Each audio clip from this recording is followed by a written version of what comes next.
Porque aqui você já sabe, cada voz carrega uma dor.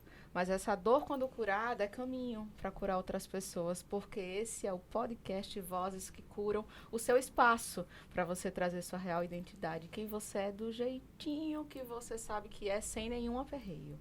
E no episódio de hoje, a nossa convidada, Ruth Medeiros. Clara, como é que Ruth chegou na sua vida? Deus, ele usa de pessoas para nos aproximar do que a gente precisa se aproximar.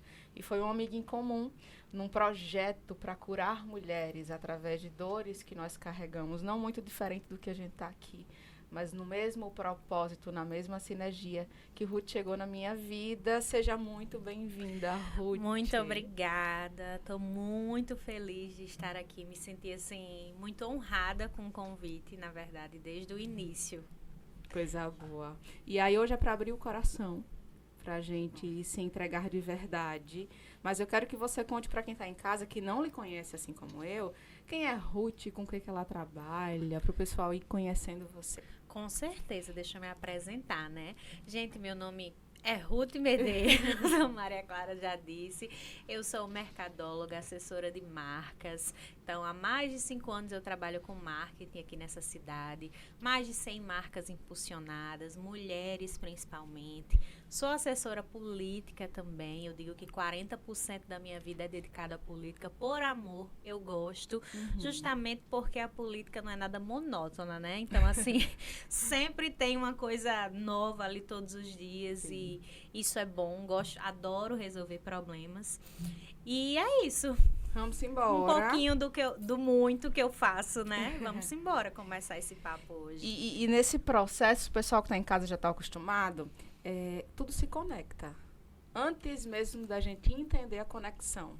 Porque quem já teve a oportunidade de ler meu livro sabe que eu trago dores, né, que eu vivi na minha infância, num lar disfuncional, com ausência de pai, mas presença de mãe, uma figura paterna substituída por um tio que me trouxe muitas dores. E a primeira pergunta que eu te faço, Ruth, é como foi o lar que você foi criada? Totalmente disfuncional. Eu acho que, assim, eu nunca tive a oportunidade de falar isso abertamente. E eu acho que, assim, para mim está sendo um momento bem íntimo e importante esse momento. Que bom. Né? Minha família é totalmente disfuncional, né? Eu vivi durante a minha infância muitas traições do meu pai com a minha mãe, né? A minha família basicamente é talvez aquela família padrão de muitas pessoas, no sentido de mãe dedicada aos filhos, sim, enquanto o marido trabalha e fala assim, nossa, eu sou super provedor aqui. Então, hoje eu entendo de uma forma diferente, né, tudo que eu vivi, mas assim, toda a minha infância, ela foi muito marcante. Eu não cheguei a apanhar, a ser abusada, nada disso. Mas a falta do afeto, olhar para minha mãe naquela posição de mulher vulnerável, a estar ali aguentando situações para criar os filhos, trouxe para mim já estou até adiantando as coisas que você iria me perguntar. Fica à vontade. Mas trouxe para mim uma necessidade de ser independente, absurda, assim, absurda. Não sei se você já sentiu isso, né, no decorrer da sua vida. E é importante você trazer isso porque a gente confunde a independência com fuga. Eu lembro que eu quis logo muito cedo trabalhar, apesar de nunca ter me faltado nada em casa, mas era de fato eu querendo fugir daquelas dores, daquilo que eu via. E mesmo sem ter o conhecimento científico que eu tenho hoje, nesse sentido de dor, de rejeição, de você buscar outros caminhos para não estar revivendo aquilo todos os dias, eu queria e já entendia que eu preciso sair daqui. Porque eu não estou dando conta. Primeiro que a gente, criança, jovem, a gente não processa. A gente não entende realmente o que é aquilo. A gente associa talvez até como uma culpa sendo nossa. E no meu caso, eu não tive o pai presente, né, o pai biológico em si, que já é outro processo de rejeição, né, mas eu tive um tio e a gente sempre tem. Um tio, um primo, um avô que substitui sem pedir aquela função de pai. E esse meu tio, irmão da minha mãe, substituiu e eu chamava ele de painho. Eu digo chamava porque ele é recém-falecido, há alguns meses ele faleceu. Que bom que faleceu comigo, tendo ressignificado esse processo de amor, mas não foi tão simples. Porque era a figura de homem. Quando eu olhava, eram milhares de esposas, uma atrás da outra. Era acabando um relacionamento, começando o outro e colocando dentro da casa da minha avó. E minha mãe também não saía da casa da minha avó, porque ela precisava trabalhar para trazer dinheiro dentro de casa. Então, minha avó era suporte para me criar. E eram gritos, imposições, manipulações, numa figura completamente disfuncional. Tanto que hoje eu sei qual o papel de um homem depois de ter sofrido em relacionamentos terríveis e depois de ter estudado e entendido também em Deus o que é que Deus espera de um homem dentro de uma família. Mas a minha referência era horrorosa. Com certeza. E você citou, né? Nunca fui abusada, nunca apanhei. Eu também nunca fui, até onde o meu consciente trouxe hoje. Espero que realmente não tenha acontecido nada. Eu também. Né? A gente sempre está aí aberto porque o nosso subconsciente vai saltando, novas memórias a partir do momento que a gente cura, as que a gente já teve acesso. E a lembrança maior foi, tipo, com 7 dias que minha mãe faleceu, esse tio que eu tanto amava, independente dos defeitos, tentar me bater. Tentar me espancar porque queria a chave do apartamento que minha mãe tinha deixado para mim e o carro que minha mãe tinha deixado para mim. Eu detalho muito isso em um dos capítulos do livro e é muito desafiador. E eu lembro que eu precisei ser forte para dizer, eu vou abrir a porta. E se eu abrir, ou se eu me mato ou eu lhe mato, mas eu vou me defender. Isso com 7 dias que minha mãe tinha falecido e minha avó chorando muito, desesperada. Pelo amor de Deus, pare, porque ela vai abrir a porta e ela faz. Porque ali era sobrevivência. Sim. Ou eu ou ele. No meio de toda uma dor que ainda existia. E graças a Deus ele recuou. E nada aconteceu. Mas até você ter um entendimento humano, racional, é muito desafiador. Porque a gente carrega a emoção daquela criança, né, Ruth? Com certeza. Na vida toda, né? Eu aprendi dentro da Febracis, principalmente no método CIS, eu acho que foi um pilar muito importante para mim, né? Porque hoje eu entendo que muito do que eu passei no decorrer da minha vida foi construído ali na infância. Sim. Essa questão dos relacionamentos, né? Pelo fato de eu ter visto meu pai tantas vezes trair a minha mãe, eu achava que relacionamento normal era assim, era você estar com alguém que não te desse segurança. E eu também vivi relacionamentos abusivos, inclusive através deles muitos gatilhos se despertaram, né, para que eu adoecesse mentalmente ali por volta dos meus 20, 21 anos. E eu entro numa crise de saúde mental assim muito forte, que ninguém entendia, porque naquele tempo não se falava tanto Sim. sobre saúde mental. Então, eu comecei a ter várias coisas ao mesmo tempo, né? As crises de ansiedade, a crise de identidade, tipo assim, quem sou eu? Porque eu tomei para mim, quando eu falo sobre independência, isso é algo que todos os dias eu luto para que eu entenda que, tipo assim, é diferente. Sim. Hoje. Porque eu queria, basicamente, salvar a minha mãe ali daquela situação. Tipo assim, eu preciso salvar a minha mãe. Eu preciso trabalhar para poder comprar um canto para estar com a minha mãe, para minha mãe sair dessa situação. É importante você dizer isso, porque a ciência explica que quando o lar é disfuncional, com a presença ou com a ausência de pai, tá, gente? Porque independente pode ter disfunção. E aí a gente carrega enquanto filha uma necessidade absurda de honrar nossa mãe, só que paralelo a isso vem uma culpa que a gente não consegue driblar. E a nós não é necessário dar essa responsabilidade, porque a escolha de estar com seu pai foi da sua mãe. Exatamente. E a escolha, por exemplo, que eu precisei viver isso e verbalizar isso, minha mãe que escolheu o padrão do pai que ela quis trazer para a minha vida, não fui eu que escolhi meu pai. E eu aprendi a dizer isso com muito amor, porque não quer dizer que eu não ame a minha mãe nem a respeito porque ela não escolheu um pai funcional. Porque ela também é reflexo das dores que ela viveu com a mãe dela, Exatamente. Com o pai dela, que são meus avós, e assim por diante, vai numa cadeia. Mas até a gente chegar nesse entendimento, é muito forte. Demais. Porque a gente sai de uma circunstância de raiva, que a gente não consegue controlar. A gente não sabe o que a gente vai encontrar na vida e quando a gente encontra é algo terrível que a gente não consegue explicar, nem sair muitas vezes daquela situação. Sem perceber, a gente está repetindo o mesmo padrão, querendo fugir dele. Meu Deus, eu não queria isso. Como é que eu estou dentro disso? Porque a gente não consegue ter controle sem conhecimento, sem consciência das nossas ações. E aí depois você diz, a culpa não é minha. E nesse a culpa não é minha, eu tiro a culpa de mim e entendo por amor uma necessidade de perdão de pai e de mãe para dizer, encerra aqui essa história, eu não carrego mais comigo e agora eu tenho uma nova para traçar. Só que uma nova para traçar sem ter aprendido como traçar a nova, porque não teve o exemplo. Não teve o exemplo. Então, é um ciclo que é louco e a gente vê uma sociedade adoecida e a gente já viveu essas dores e por isso o Vozes que Curam passou a existir, porque tem pessoas que não têm a oportunidade de ter o conhecimento que a gente tem.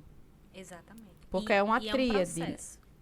E é uma tríade que passa por Deus, pela ciência, pelo olhar do entendimento racional, emocional e espiritual. Não é fácil, né? É um processo que eu chamo e longo. Eu acho que até eu conseguir entender que eu não era mãe dos meus pais, eu acho que foi mais de 10, 12 anos. Porque nos meus 14 anos eu já sentia que eu tinha que correr e dar o meu melhor, porque eu tinha que salvar aquela família.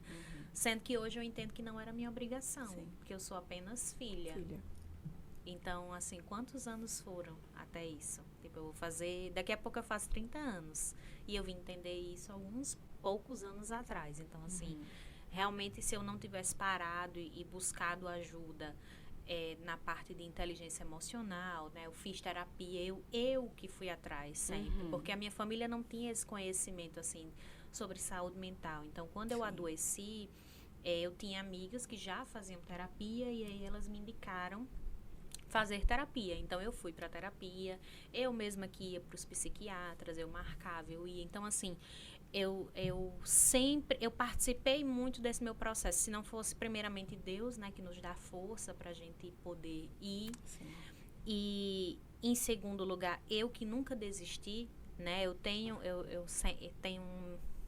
um videozinho que eu salvo e revejo sempre no meu celular, que é assim, quando você sente que você nasceu para algo grande, você sente assim lá dentro. É algo que te diz assim, continue porque você vai longe, assim, tem algo grande para você. E eu sempre tive dentro de mim isso, assim, que eu nasci para algo grande, então eu não podia desistir de mim. Então eu ia para terapia toda semana, eu ia todo mês para o psiquiatra, eu buscava me ajudar. Tanto que quando eu fiz o método CIS, né, que já foi há alguns anos atrás, mais recentes, eu estava num período que eu dizia assim, meu Deus, se eu não melhorar agora, eu acho que eu vou morrer. É duas opções, ou eu melhoro ou eu vou morrer. Ou eu vou ter uma grande crise e eu vou fazer alguma coisa comigo. E aí eu tive a oportunidade de fazer o método CIS, que é um treinamento incrível, eu indico para todo mundo. E foi algo assim, que foi onde eu entendi realmente que eu era vítima de outras vítimas. Sim. E aí eu deixei realmente de culpar toda a minha ancestralidade pelo que eu estava passando, mas eu passei a entender que da mesma forma que eu estava sofrendo, minha mãe sofreu, meu pai sofreu, meus avós sofreram, e aí isso fez total diferença para mim. E é fator primordial para que a gente trabalhe perdão. Exatamente. Né? É até desafiador, talvez, para você que esteja ouvindo, entender essa mistura, né? Esse processo. Tem horas que fala de Deus, tem horas que fala de ciência. Como é que isso funciona? A gente está tudo interligado. Né? A própria ciência traz espiritualidade como base. Eu já falei isso em outros episódios. Não tem como a gente fugir. Se a sua espiritualidade é em Deus, é em Nossa Senhora, é em Jesus Cristo, é no Espírito Santo, é num Buda, não importa. Quando a gente traz ciência, não importa. Né? Aquele olhar que a gente puxa, não da religiosidade, mas da espiritualidade. Exatamente. De que esteja próximo de Deus, no centro que você escolheu para a sua vida, só não esteja distante. E a gente vê o quanto existe o poder de ser resgatado do nada, que não existe o do nada em Deus, mas é um do nada, humanamente falando, que você diz, caramba, se não fosse, não tinha funcionado. Quando a Ruth traz a questão do método CIS, para mim também foi crucial. Eu lembro que no primeiro que eu fiz, eu já fiz 5, fora alguns outros treinamentos de neurociência e inteligência emocional. E no primeiro, não sei se você vai lembrar, no último dia tem uma ferramenta que a gente volta numa imaginação do passado na casa dos nossos pais. Não vou detalhar porque você está aí em casa, espero que desperte o desejo de fazer também. E eu lembro que nesse processo de tentar acessar, né, o inconsciente, eu vi a cena que eu entrava na casa da minha avó E eu me via bebezinha brincando sozinha, que era a realidade que eu vivia, porque eu não tinha irmãos, eram todos primos mais velhos do que eu, então eu brincava só. E eu tinha um semblante de gente velha. Era um bebê com um semblante de gente idosa, velha. E muito sofrido. E eu me colocava disponível a pegar aquela criança, no caso eu mesma, no colo. E eu lembro que nesse processo de ferramenta, eu tentava rasgar minha roupa. Aí o meu consciente, que a gente não perde o nosso consciente, a gente tem total controle nesse sentido, eu dizia, meu Deus, será que eu fui abusada nessa idade e meu consciente está querendo soltar alguma informação, alguma imagem? E fiquei meio que lutando com aquela criança no colo para evitar que ela rasgasse minha roupa. E num dado momento eu senti o Espírito Santo dizer, deixe. Se você não deixar, você não vai entender, você não vai ter consciência do que aconteceu. E eu permiti. E a criança, que era eu, começou a mamar. Né? Como se estivesse amamentando. Eu me amamentando, né? Na figura de uma mãe. E, naturalmente, aquele semblante velho, né? Envelhecido, ia voltando ao semblante de neném. E quando terminava aquela mamada, pode-se dizer, que é o nome que a mãe dá, né? Quando termina de amamentar o filho, eu estava sorridente e saciada. E eu voltava a brincar feliz. Eu disse, ok, tá tudo bem. Alguma coisa foi ressignificada, mas a amamentação. E aí minha mãe já era falecida, e eu, vó, como é que foi a amamentação de manhã comigo? Não, sua mãe não lhe amamentou. Porque seu avô faleceu assim que você nasceu, então empedrou o leite, tem um nome assim que os médicos chamam, e ela não pôde lhe amamentar. Aí, automaticamente, eu venho. A ciência fala que a principal conexão de mãe com filho, depois que nasce, que traz segurança, amor, laços se fortificando, é o ato de amamentar. Onde existe a troca de olhares em profundidade para ter a conexão emocional. E eu entendi que eu não tive.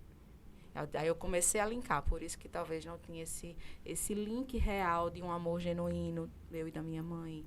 Não tinha uma troca de afeto real, não tinha o conversar para se abrir. Mãe, estou passando por isso, me ajuda com isso. Não existia, porque o primeiro laço foi quebrado. E naquele lado disfuncional não teve ninguém para ter o entendimento que precisaria mudar alguma coisa para se ressignificar e reconstruir. Então, tem coisas que a gente vive que a gente não faz ideia de como impacta. Exatamente. E aí começa a despertar um ato de amor para dizer, caramba, minha mãe sofreu muito. Como é que você perde um pai tendo um filho nos seus braços? E você tem que agora cuidar de uma vida onde você queria ser cuidada. E ela não foi cuidada porque perdeu um pai.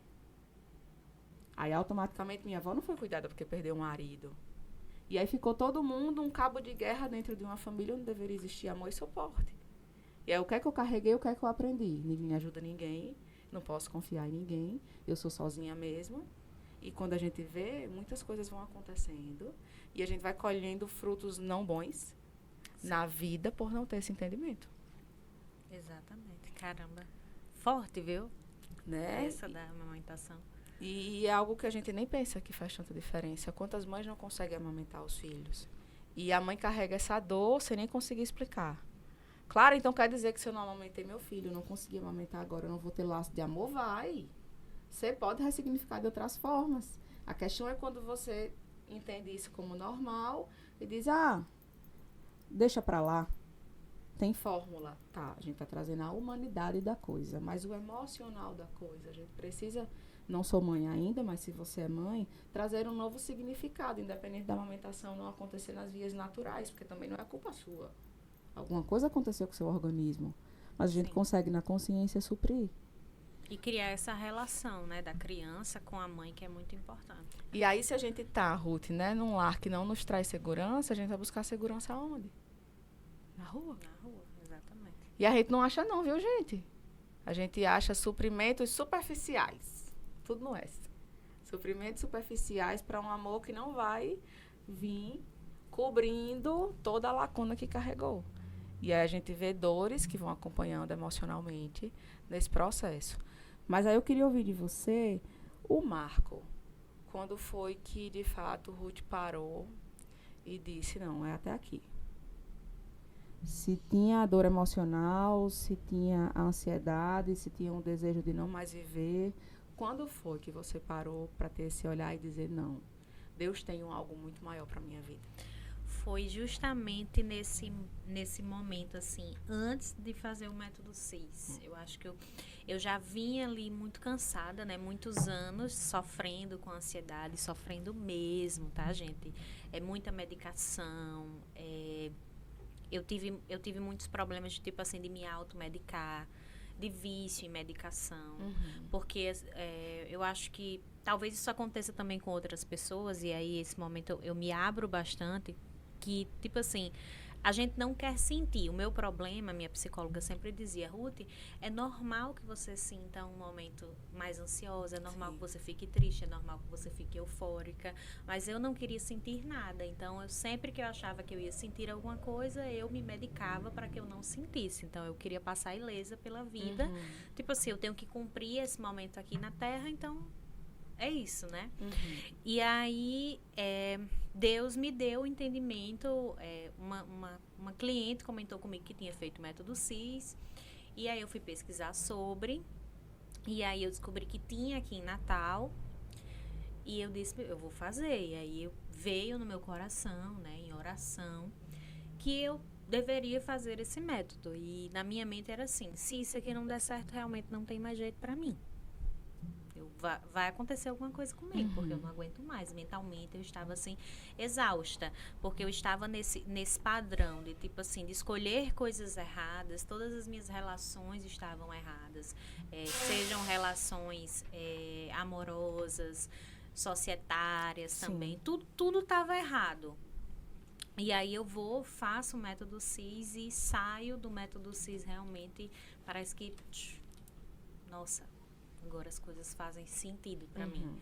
Tanto que no último dia do método CIS, que é um treinamento bem exaustivo, mas assim, é grandioso, no último dia eu saio com diversas decisões para tomar e com a certeza de que, tipo assim, eu tenho um caminho ali para seguir.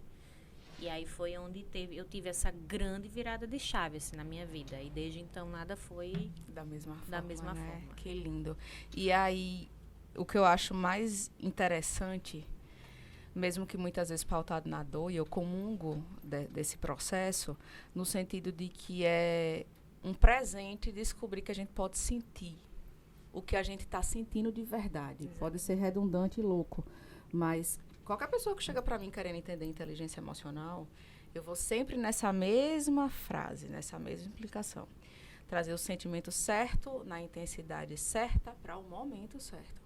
A gente vive num mundo hoje onde a gente tem que estar bem com tudo. Não. A tal da bendita rede social que nos ajuda muito, e você está assistindo aqui por causa de uma rede social que carregou você para estar nesse link, mas as pessoas mostram uma perfeição que não é real. E a gente que está só rolando o feed na nossa ansiedade, bem ligeirinha, com o dedinho ligeiro, né? Agoniado, olhando, caraca, fulano viajou, eu não viajei. Fulano ganhou uma flores de marido, eu não ganhei. Não, porque ciclano tem um emprego perfeito, tirou foto com seus superiores, ele é feliz no trabalho, eu não sou. A gente só mostra o que a gente quer mostrar, gente. É desafiador você estar num ambiente como a gente está agora, de vulnerabilidade para dizer, ei, existe a parte boa, mas existe um processo de dor também. E isso é o quê? Eu posso ter o sentimento não tão bom, ressignificar e seguir. Porque a ressignificação ela só vai acontecer se aquele sentimento for verdadeiro e permitido a sua vivência. Sim. E na criação a gente passa por isso, principalmente quando a gente tem uma mãe que não foi feliz, da gente ter que ser perfeita. Tem que estar bem o tempo inteiro. Tem que achar solução para tudo. Você tem que suprir ali aquela dor, né? E tentar salvar. Pelo menos eu sempre me senti assim, né? Hoje não mais. Mas tipo assim, meu Deus, eu tenho que fazer de tudo para que minha mãe fique bem. Porque ela passou a vida toda e ela não foi feliz, então eu preciso fazer com que ela seja feliz. Então, para mim era muito pesado, assim, quando saiu esse fardo, né, que é um fardo que a gente carrega, quando isso saiu de mim, assim, ficou muito mais leve, porque eu entendi que eu sou responsável apenas por mim e pela, assim, se for olhar pela minha família, no sentido, meu marido e agora minha cachorra, né? Exatamente. Não sou responsável por, tipo, resolver a vida da minha família. E isso se estendia isso passava do âmbito familiar e ia até para o de amigos. Eu queria resolver a vida de todo mundo. E no final a gente quer que alguém resolva da gente e ninguém aparece para resolver. Aí vira um ciclo vicioso. Eu lembro de uma frase que eu ouvia que quando eu tinha qualquer desafio para enfrentar, independente da idade, minha mãe dizia: faça direito, porque eu abri mão de tudo para criar você. E aí, na época, o desejo que me vinha de resposta que eu não dava por obediência era: eu não pedi para nascer, não. Então, isso vai gerando indignação. Se você escolheu trabalhar mais para me dar um melhor colégio, eu não pedi para estar matriculada nesse colégio. Se você hoje não quer se relacionar com mais ninguém, porque o meu pai traumatizou você, não sou eu que pedi para você nem se relacionar com mais ninguém, nem ter escolhido meu pai. Só que na época vinha um sentimento de revolta, que ainda era parado, podado, porque eu não podia nem reclamar. Eu tinha que ir para a perfeição, porque ela tinha aberto mão de tudo para eu viver aquilo. E hoje eu entendo, não, realmente eu não pedi para nascer. Mas eu sou grata, porque ela escolheu abrir mão de ter outras pessoas, para não correr o risco também, talvez, de me colocar em situações de perigo, diante de tudo que a gente vê hoje em dia, que acontece com as famílias, e mães solteiras em algumas vertentes. Então, ela escolheu trabalhar mais para eu ter um bom colégio, e hoje eu colho o fruto disso. Ela escolheu não se relacionar com mais ninguém. Isso também me trouxe frutos positivos, porque eu não tive mais dores, talvez, que poderiam existir numa casa, ela com um segundo namorado ou marido, por exemplo. Ela escolheu, por exemplo, estar dentro da igreja o tempo inteiro para tentar que Deus viesse suprir isso, mas ela queria que eu fosse ser freira, era outra vontade, e eu não, mãe, eu posso estar em Deus tendo uma vocação matrimonial sem precisar estar dentro de um convento. Então, o sentimento, ele ressignificou quando vem a consciência de onde partiu a dor dela.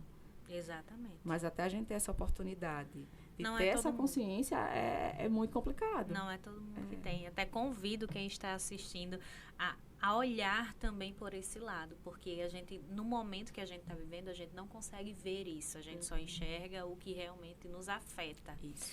Né? E depois eu consegui enxergar o lado da minha mãe, tipo, o que ela viveu, as dores que ela enfrentou, e assim, algo grandioso que aconteceu, assim, em tudo isso, né, além da minha cura, né, de eu ter passado por esse período de cura e hoje ajudar a curar outras pessoas, é que a minha mãe também foi curada, né? A minha mãe tem, agora a gente vive um testemunho lindo de que eu coloquei ela na terapia, por amar terapia, faça terapia, se você não faz, faça, é muito bom. Eu coloquei ela na terapia, hoje ela não mora mais aqui em Natal, mas vou explicar a vocês o porquê.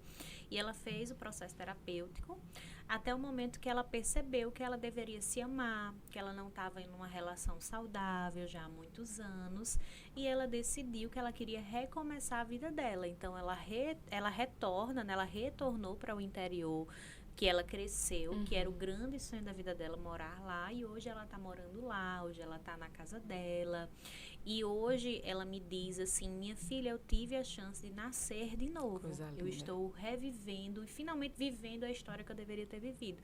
Então, assim, em meio a todo esse processo difícil que eu passei, hoje eu vejo que ela conseguiu chegar na cura dela. E é muito gratificante para mim ver isso. Que bom. E que Deus lhe usou, né? E eu digo muito, quando a gente tem a possibilidade de viver esse processo de cura, mesmo que doa, é uma oportunidade que nos está sendo dada para parar ali a dor dessa geração.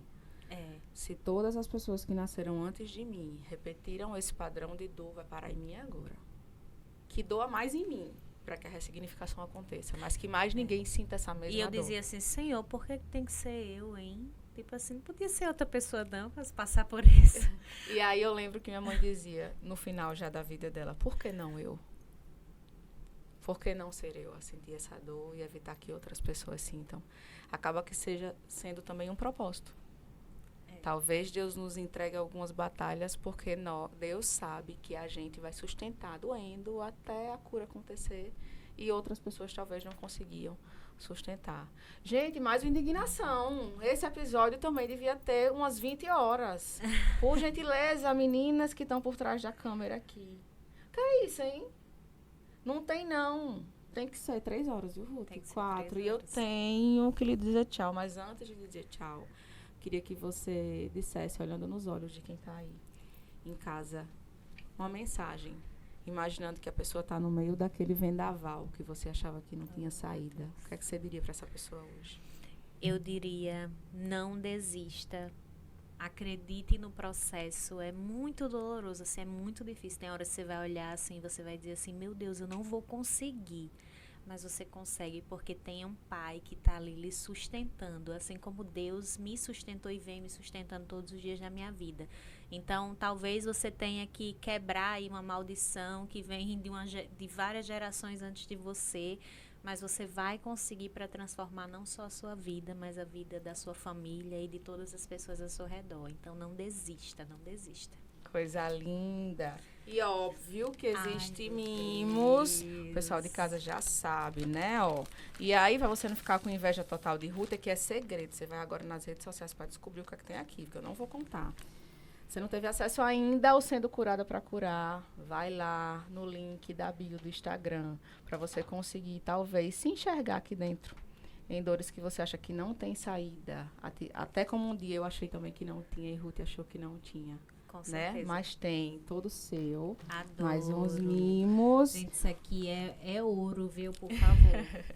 Adquiram, adquiram. E assim, presentem, porque assim, muita gente precisa. Talvez Se a minha família tivesse tido acesso a um livro desse, pelo menos para ler, será que não teria, tipo assim, 10%, 20% ali da mente teria aberto? Nossa, eu tô errando aqui, né? Verdade. Ruth, muitíssimo obrigada. Eu que agradeço. Que Deus abençoe a sua maravilhosa. vida. Obrigada por ter Amém. transbordado uma dor que estava guardadinha, já Tava. curada, porque outras pessoas precisavam ouvir. Amém. Muitíssimo Tô obrigada. muito feliz por isso. Coisa Obrigada. boa. E você que está aí em casa, você já entendeu. A sua dor, ela não precisa parar em você. Ela pode transbordar do seu coração para curar quem estiver próximo a você, olhando nos seus olhos. Acaba agora mais um podcast do Vozes que Curam, um episódio lindo. Não para aqui. Encaminha ele para outras pessoas também. Já fica de olho, porque já sai mais um com uma pessoa que também vai transbordar a dor que hoje cura diretamente para você. Até o próximo.